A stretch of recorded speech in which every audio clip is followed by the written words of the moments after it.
Hi అండి, welcome to our channel. ఈరోజు అయితే నా బ్రెస్ట్ మిల్క్ సప్లై కోసం అయితే నేనే ఫుడ్ తింటాను అనేది మీతో కూడా షేర్ చేసుకుంటాను. ఇదైతే న్యూ మామ్స్కి బాగా యూజ్ అవుతుంది. ఫస్ట్ అయితే కాఫీ గ్యాస్. కాఫీ తాగితే నిజంగానే బ్రెస్ట్ మిల్క్ సప్లై అయితే చాలా బాగుంటుంది.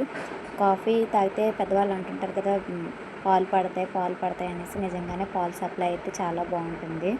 కాఫీతో పాటు మీకు బిస్కెట్స్ ఏమైనా అలవాటు ఉంటే బిస్కెట్స్ అంటే సన్ఫీస్ట్ కానీ లేకపోతే మ్యారీగోల్డ్ కానీ బిస్కెట్స్ కూడా ట్రై చేయొచ్చు. నాకైతే బిస్కెట్స్ అంతగా నచ్చవు అనమాట. సో నేను ఉట్టి కాఫీయే తాగుతాను. ఇక బ్రేక్ఫాస్ట్లోకి వచ్చేసి అయితే మోస్ట్లీ ఇడ్లీయే తింటాను. ఇడ్లీ లేనప్పుడు అయితే మాత్రం ఇలాగ గోధుమ పిండితో అట్లాగా వేసుకుంటాను అనమాట. సో నాది నార్మల్ డెలివరీ కాబట్టి 3rd మంత్ వచ్చేసింది. స్టిచెస్ అన్నీ మానిపోయాయి కాబట్టి అయితే పల్లి చట్నీ వేసుకుంటున్నాను. లేదంటే ధనియా చట్నీ లేదంటే కొత్తిమీర చట్నీ కూడా ట్రై చేయొచ్చు.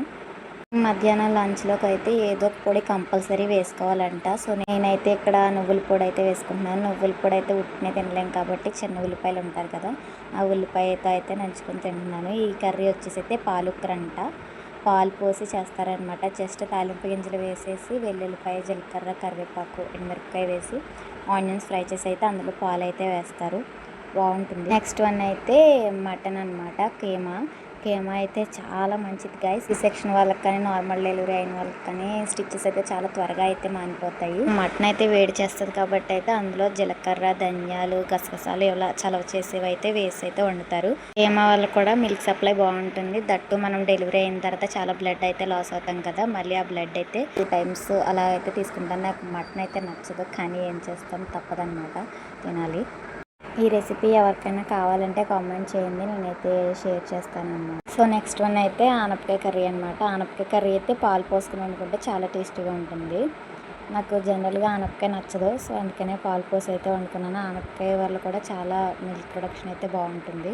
అయితే వారానికి ఒకసారైనా ఆకుకూరలు తినడానికి అయితే ట్రై చేస్తాను. మోస్ట్లీ పాలకూర తింటానులేండి, ఎందుకంటే తోటకూర వేడి చేస్తుంది కదా. నెక్స్ట్ అయితే ఇక్కడ క్యారెట్ కర్రీ అనమాట. క్యారెట్ కర్రీ కాదు, ఫ్రై.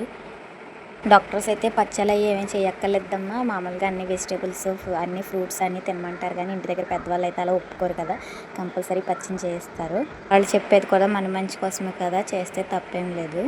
సో అంతే గ్యాస్, నేనైతే మోస్ట్లీ ఇవే తింటాను అనమాట. లేకపోతే వెజిటేబుల్స్ చేంజ్ అవుతాయి. బెండకాయ లేకపోతే బీరకాయ ఇవే ఉంటాయన్నమాట మెయిన్లీ మెనూ అయితే. నెక్స్ట్ అయితే water maximum 3 to 4 litres water అయితే తాగడానికి అయితే ట్రై చేస్తాను. 2 లీటర్స్ థమ్స్అప్ బాటిల్ అయితే నేను పెట్టుకుంటాను అనమాట. క్వాంటిటీ తెలుస్తుంది కదా మనం ఎన్ని వాటర్ తాగుతున్నాం అనేసి. అండ్ ఇంకో చిన్న టిప్ ఏంటంటే, మనం ఫీడింగ్ ఇచ్చే ముందు ఇచ్చిన తర్వాత అయితే వాటర్ తాగితే మంచిది. సో అంతేనండి, ఈ వీడియో న్యూ మామ్స్కి యూజ్ అవుతుందని అనుకుంటున్నాను. ఒక చిన్న లైక్ ఇచ్చి సబ్స్క్రైబ్ చేసుకోండి friends. Thanks for watching video till day and bye.